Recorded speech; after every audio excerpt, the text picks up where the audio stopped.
তো কেকেআরের জন্য অনেক বড় খুশির খবর চলেছে হায়দ্রাবাদের টিমের তরফ থেকে যে তাদের অভিষেক শর্মা খেলবে না মনে হয় তাদের কেকেআর ভার্সেস এসআরএইচ এর ম্যাচটি যেটি আছে সেই ম্যাচটিতে আমার মনে হয় যে অভিষেক শর্মা খেলবে না। কারণ তারা পোস্ট করেছিল যে অভিষেক শর্মার হালকা ফিভার আছে, তো আমার মনে হয় পুরোপুরি সুস্থ না হলে অভিষেক শর্মা খেলবে না।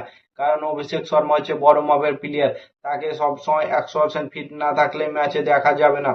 সে মনে হয় পরের ম্যাচটি নাও খেলতে পারে। তো পরের ম্যাচে কে ওপেনিং করতে পারবে? ঈশান কিষানের সাথে ট্রেভিস হেড আমার মনে হয় ওপেনিং করতে আসবে। তো কলকাতা নাইট রাইডার্স নতুন বোলিং লাইন আপ নিয়ে মাঠে নামতে হবে, মাথিসা পাথিরানাকে ইউজ করতে হবে তাদের। আর একটা খুশির খবর হচ্ছে যে কলকাতার জন্য খুশির খবর হচ্ছে যে বরুণ চক্রবর্তী এবং সুনীল নারায়ণ ফর্মে চলে এসেছে। তারা ব্যাক টু ব্যাক দুটো ম্যাচ জিতেছে, কিন্তু হায়দ্রাবাদের কথা বললে হবে না। তারা প্রায় পরের পর 5টি ম্যাচ ব্যাক টু ব্যাক জিতে আসছে, মানে তাদের প্রত্যেকটা প্লেয়ার দুর্ধর্ষ মেজাজে ফর্মে আছে। অভিষেক শর্মা, ট্রেভিস হেড, ঈশান কিষান, হেনরি ক্লাসেন, অনিকেত বর্মা, অরোরা সবাই ফর্মে আছে, দুর্ধর্ষ মেজাজে ফর্মে আছে। এবং তাদের বোলিং অ্যাটাকের মধ্যে সাকিব হাসান এবং প্রফুল্ল ইংগে এরা দুজনে কামাল করে দিচ্ছে। তো কলকাতার জন্য এই ম্যাচটা খুব সুবিধার হবে না। কলকাতা নাইট রাইডার্স অত সহজে এই ম্যাচটা জিততে পারবে না, তাদেরকে অনেক কষ্ট করতে হবে এবং তাদেরকে অনেক কিছু চেঞ্জেস করে মাঠে নামতে হবে। ওপেনিং এ চেঞ্জেস করতে হবে, যেমন ওপেনিং এ রাচিন দাবিন্দাকে আনা উচিত।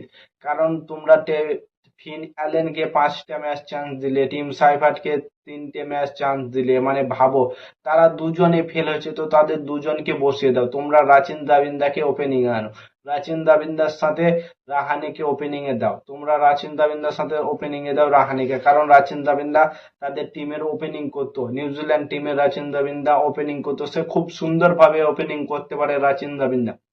এবং 3 নম্বরে আনো ক্যামরন গিনকে, 4 নম্বরে আনো স্টার বয় আঙ্কিশ রঘুবংশীকে, 5 নম্বরে রিঙ্কু সিং, 6 নম্বরে আনো তোমরা যে কোনো প্লেয়ার আনতে পারো, মানিশ পান্ডেকে আনো, 7 নম্বরে আনো তোমরা তেজস্বী সিং দাহিয়াকে, 8 নম্বরে অনুকূল রয় এবং 9 নম্বরে সুনীল নারায়ণ, সুনীল নারায়ণকে আনো এবং 10 নম্বরে আনো বরুণ চক্রবর্তীকে, 11 নম্বরে আনো মাথিসা পাথিরানাকে। তাহলে পুরো টিম ফিট হয়ে যাবে এবং ইনফ্যাক্ট প্লেয়ার হিসাবে আনতে পারো বৈভব আরোরাকে অথবা উমরান মালিক। এই দুজনের মধ্যে যে কোনো একটা প্লেয়ারকে আনতে পারো তোমরা ইনফ্যাক্ট প্লেয়ার হিসেবে। ব্যাটিং এর দরকার হলে রাহুল ত্রিপাঠী অথবা মানিশ পান্ডিয়া এবং বোলিং এর দরকার হলে উমরান মাল্লিক অথবা বৈভব আরোরা। তোমরা যে কোনো প্লেয়ারকে আনতে পারো। তো কলকাতা ম্যানেজমেন্টকে অনেক কিছু চেঞ্জেস করে মাঠে নামতে হবে তাদের জন্য। এই ম্যাচটা খুব গুরুত্বপূর্ণ হতে চলেছে, কোয়ালিফাই করার জন্য এই ম্যাচটি খুব গুরুত্বপূর্ণ হতে চলেছে।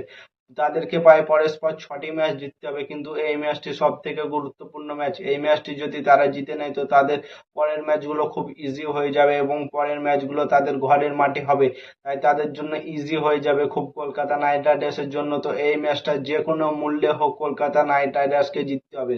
তো কলকাতা নাইট রাইডার্স কোন টিম নিয়ে মাঠে নামলে তোমরা খুশি হবে কমেন্ট করে জানাও। আর নতুন কোনো আইপিএল ভিডিও দেখতে হলে চ্যানেলটাকে সাবস্ক্রাইব এবং ফলো করে দাও। ততক্ষণের জন্য টাটা বাই বাই, জয় হিন্দ।